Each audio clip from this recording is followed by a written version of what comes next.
Well, last week I've talked about these houses of Acts, and let me just get my right notes here.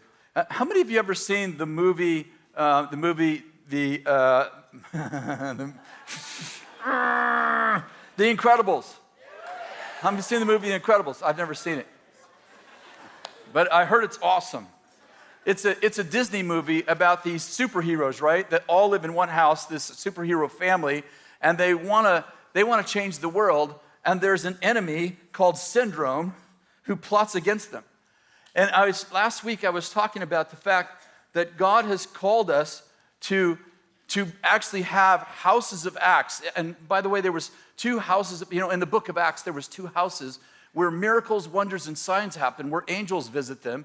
And we were talking last week about the house of Simon, the tanner by the sea at Joppa, and also there was the house of John Mark's house, where miracles and wonders and signs happen, where angels were so common in John Mark's house that when Peter got released from prison and knocked on the door, they thought that it was Peter's angel.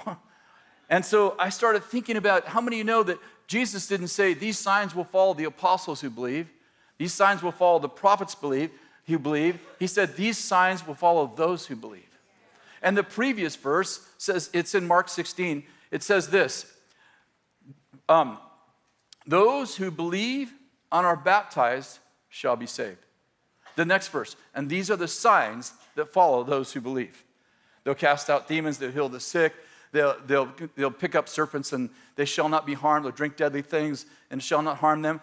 Listen, the previous verse says, he who believes and is baptized shall be saved. These are the signs of those who believe. I love to be in non-charismatic circles and read that verse and say, he who believes and is baptized shall be saved.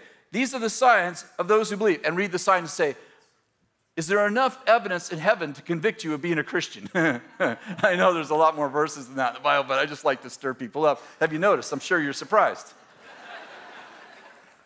And so I have this vision that we would have, that every neighborhood would have like watchmen on the wall who actually move in miracles and signs and wonders.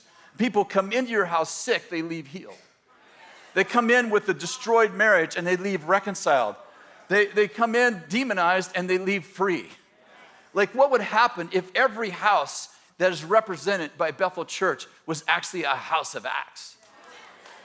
I found this verse in the book of Nehemiah. I love this verse. And it talks about that Nehemiah was rebuilding the walls. And the way that he did it is he assigned families to certain parts of the wall. That's how they got the wall done. And so he would assign the Vallotton family, okay, you repair this part of the wall. The Johnsons, you repair this wall. The Joneses, the Smiths, you get the idea. Like you were assigned to repair just this part of the wall. And in chapter 3 of Nehemiah, it says that he assigned this particular family to the part of the wall where the house of the mighty men was. You know that David had like 600 mighty men, but he had like 33 famous ones. And it says that one man was as good as 1,000 men. The least of them were as good as 1,000 men. How would it be if the mighty men, 33 mighty men, all living in the neighborhood down in the house down the street from you in your neighborhood? That's neighborhood watch on steroids. And I'm thinking, what if we were the superheroes disguising ourselves as mere people?